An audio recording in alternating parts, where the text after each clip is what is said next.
One Step from Eden was a crowdfunded game, simply from Kickstarter, with the main developer being Thomas Moon Kang. And this game's whole idea was to take inspiration from the Mega Man Battle Network series, but also add an entire roguelike element to it. The premise is One Step from Eden doesn't actually have a story per se. It has flavor text from the characters, so you can get bits and pieces from that. When it comes to a main narrative, there's not really one, so on to the gameplay! One Step from Eden's gameplay is that of a roguelike deck builder with action combat, like I said, taking inspiration from the Mega Man Battle Network franchise, which if you played that, you can see it was inspiration on its sleeve, great everything, and you have your deck with the cards, basically being similar to Mega Man Battle Network's battle chips that you're able to use as a resource when it comes to fighting enemies. And also as you beat levels, you also get more cards added to your deck, or you can skip if you want. Or you also get artifacts leveling up, which gives you a permanent buff to your character. When it comes to the characters, each one plays vastly differently from each other, so you can find one that you'll enjoy, although you will start with the same single character when you first play the game, and how to unlock the characters. You can also unlock alternate skins for these characters, some being cosmetic and some being different versions that actually change how the character plays, so there's even more to it because of that. When it comes to the cards you get, there are many variety, and you can actually put what focus you want for the cards to spawn, so you can make it so the game will lean towards certain types of cards if that's the playstyle you want to do, which is freaking cool to set up. I never remember seeing roguelike do that kind of thing, where you're trying to set a preference. There's also a seed for each run you do, so you can copy down the seed of your run and go for it again if you felt it was a good seed and a good run, which is once again super cool, and also means you can also do that online and share the seed of your run, which is super amazing. I feel like I'm gonna take much out of context. When it comes to the stages you're going through, a lot of them basically boil down to defeat all the enemies, but some may have stuff such as hostages who need saving, or bonuses you can just get for a level like breaking a chest. There are also mini bosses you can get for better perks, and there's also the Dark World, where you have harder versions of the map and everything. You also have little rest break you can go to, or a merchant who will sell you stuff like upgrades or certain cards. You can even refresh your stock.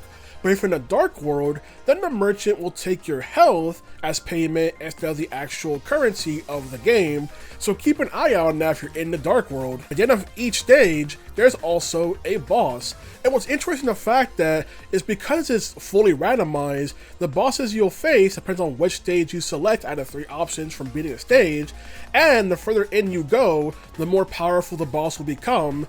So a boss you face later will be more powerful if you face them sooner, which is a super cool thing to put in this game and really adds the variety of your runs, and that is super awesome. And I wish other roguelike games that could have that kind of thing. After defeating a boss, you can also spare them and they'll help you out, or you can kill them. I like the fact the music grows more and more eerie the more bosses you actually choose to kill.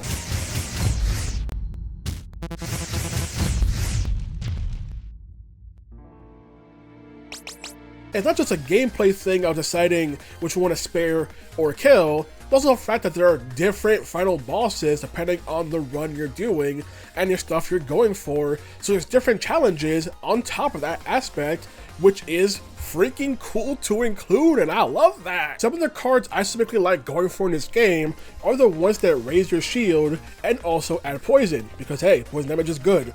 But you get some artifacts that can make it so the poison damage never goes away for everyone included, and there are some cards that have a really cool risk versus reward system, such as needing to be stationary for like a second, but you get a bonus for doing so, or once they're required to get a shield, you have to hit the enemy with the attack, or some cards where the attack will keep going endlessly until you move. Stuff like that is super cool as some kind of card option to put in the game. You can also add little machines and stuff, that's a card type. You also have elemental ones. There's so many different options for your build and everything, or you can have no preference and just start collecting cards of different types. Granted, you can also get these cards in your deck called jams, which are literally useless and just take up space. However, with certain artifacts, you can make it so those jam cards are also useless. I got artifacts that made it using a jam card also increases my shield. So even stuff like that has its own use. The most useless thing can be a boon if you have the right artifacts. There is also multiplayer mode, both a co-op and a PvP. Although I've never played them myself, I have heard complaints for the co-op mode, typically some of the weird restrictions the game can have, such as making certain things not work because it's in co-op, or the fact of, I mentioned before, how, in the Dark World, the merchant will take your HP instead of money, but it will take HP from both players. If a player dies, then they will also not be able to get the auto shuffle because technically that player has a card in their deck even though they're dead, and stuff like that. That basically feels like it's a nice mode to include. It's not exactly the most fleshed out things to do, with several caveats, even if also that means you can play the entire game unrestricted, including getting stuff like achievements and everything as well. There are also people who complain about the high difficulty because as you get further and further, it gets way more difficult. But once again, it just depends on how well your run is going and how well you are maneuvering, especially when it comes to large attacks. There is a telegraph what the boss is going to do. Like I said, the further you go with the boss, the more difficult their moveset will become. So you can understand being overwhelmed because eventually at some point the screen's going to be the most busiest thing possible. But like I said, certain characters have certain benefits, with the default character having an auto revive ability as well.